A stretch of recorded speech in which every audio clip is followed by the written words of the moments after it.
नमस्कार, मैं हूं करमवीर और आप देख रहे हैं फॉलो अप।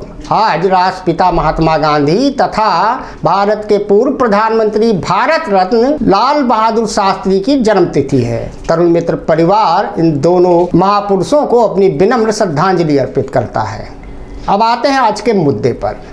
प्रसिद्ध हास्य व्यंग्य के पुरोधा अशोक चक्रधर की एक प्रसिद्ध रचना है जंगल में चुनाव। उसकी कुछ पंक्तियां हैं। एक नन्हा मेमना और उसकी माँ बकरी जा रहे थे जंगल में, रात ही सकरी। अचानक सामने से आ गया एक शेर, लेकिन अब तो हो चुकी थी बहुत देर। भागने का नहीं था कोई भी रास्ता, बकरी और मेमने की हालत थी खस्ता। उधर शेर के कदम धरती नापे, इधर ये दोनों थर थर कांपे। अब तो शेर आ गया एकदम सामने, बकरी लगी जैसे तैसे बच्चे को थामने। छिटक कर बोला बकरी का बच्चा, शेर अंकल क्या तुम हमें खा जाओगे एकदम कच्चा। शेर मुस्कुराया, उसने अपना भारी पंजा मेमने के सिर पर फिराया। बोला हे बकरी कुल गौरव, आयुष्मान भव, दीर्घायु भव, चिरायु भव, उछलो कूदो नाचो और जियो हंसते हंसते। अच्छा बकरी मैया नमस्ते। इतना कहकर शेर कर गया प्रस्थान। बकरी हुई हैरान, बेटा ताज्जुब है, भला ये शेर किसी पर रहम खाने वाला है। लगता है जंगल में चुनाव आने वाला है। जी हाँ, अब भारत देश में भी चुनावी मौसम आ चुका है। 5 राज्यों के चुनाव के बाद अगले साल यानी 2024 में आम चुनाव लोकसभा का भी है, जिसको लेकर सभी दल अपने अपने हिसाब से गुणागणित बैठाने में, कहीं महिला आरक्षण विधेयक की चर्चा है तो कहीं जातीय जनगणना की। अपने मोदी सर तकरीबन हर सभा रैली में बताने से नहीं चूकते कि वो चाय बेचने वाले गरीब परिवार से आकर प्रधानमंत्री बने हैं और वो ओबीसी समाज से आते हैं। इतना सब बताते हुए उन्हें ना जाने क्यों उसी समाज के महात्मा गांधी और गरीब परिवार से आने वाले कायस्थ लाल बहादुर शास्त्री जी याद नहीं आते, जिन्होंने कई विदेशी दौरों के वक्त भी एक अदद फटे कोट को ही ठीक ठाक कराकर दुनिया भर में भारत का लोहा मनवाया था। वो भी उस दौर में जब गोदी मीडिया भी नहीं था और ना ही सोशल मीडिया। आखिरकार गांधी जयंती यानी आज 2 अक्टूबर को बिहार सरकार ने जातीय जनगणना का आंकड़ा जारी कर दिया। इसको लेकर सियासत भी तेज हो गई। तकरीबन हर पार्टी इस आंकड़े को उस हाथी की तरह टटोल टटोल कर लोगों को बताने में लगी हुई है, जिसे गांव में कुछ अंधों ने छू कर बताया था। अब इस जनगणना से किसे कितना सियासी नफा नुकसान होगा ये तो आने वाला वक्त ही बताएगा।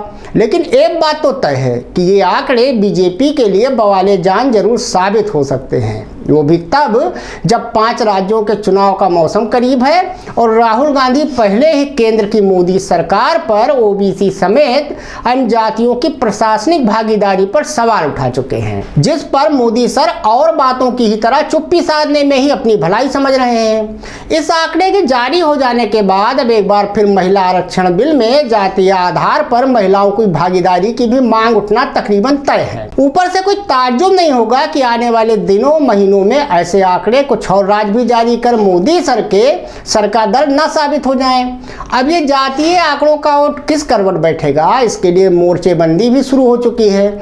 दरअसल बिहार सरकार की ओर से सोमवार 2 अक्टूबर को जिस कास्ट सर्वे के आंकड़े जारी किए गए, उसकी रिपोर्ट के मुताबिक बिहार में पिछड़ा वर्ग 27.13%, अति पिछड़ा वर्ग 36.01%, सामान्य वर्ग 15.52% है। बिहार के अपर मुख्य सचिव विवेक कुमार सिंह ने आंकड़े जारी करते हुए कहा कि बिहार की 13 करोड़ से ज्यादा की आबादी में सवर्णों की संख्या 15.52%, भूमिहार की आबादी 2.86%, ब्राह्मणों की आबादी 3.66%, कुर्मी की आबादी 2.86%, मुसहर की आबादी 3%, यादवों की आबादी 14% और राजपूतों की आबादी 3.45% है। बिहार के कास्ट सर्वे के मुताबिक हिंदू आबादी 81.99%, मुसलमानों की 17.70%, ईसाई की 0.05%, सिखों की 0.011%,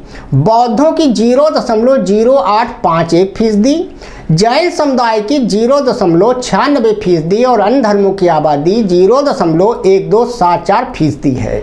रिपोर्ट में सबसे हैरान करने वाला आंकड़ा उन लोगों का भी है जो नास्तिक हैं, यानी किसी ईश्वर को नहीं मानते। इनकी संख्या अकेले बिहार में 2146 है, जो किसी धर्म को नहीं मानते हैं। यहाँ दिलचस्प बात यह भी है कि बिहार सरकार की ओर से जारी कास्ट सर्वे के आंकड़े जनगणना से पूरी तरह अलग हैं।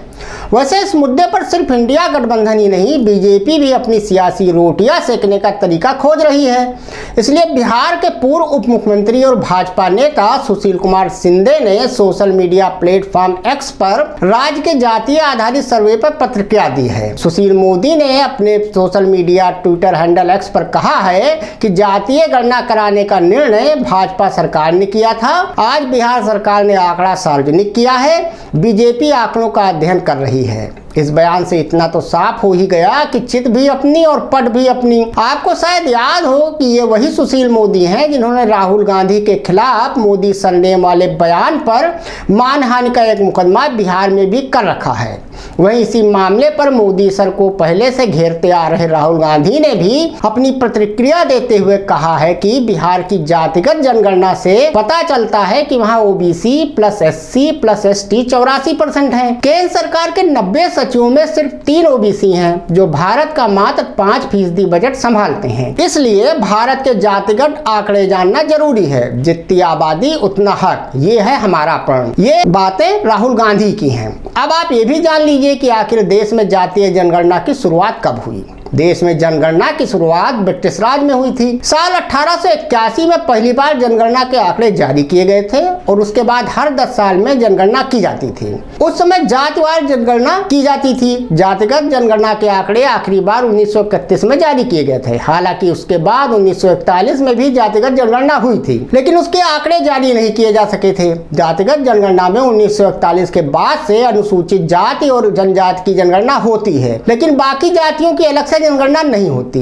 अब जनगणना में सिर्फ धर्मों के आंकड़े जारी किए जाते हैं। इसके बाद साल 1951 में जनगणना हुई थी। अब देखने वाली बात यह होगी कि मंडल कमंडल के बाद इस जातीय जनगणना का जन्म क्या धमाल मचाता है और इसका काट मोदी सर कैसे खोजते हैं, क्योंकि वो हर मौके पर यह बताने से नहीं चूकते कि सबका साथ, सबका विकास, सबका विश्वास ही उनका काम है। धन्यवाद।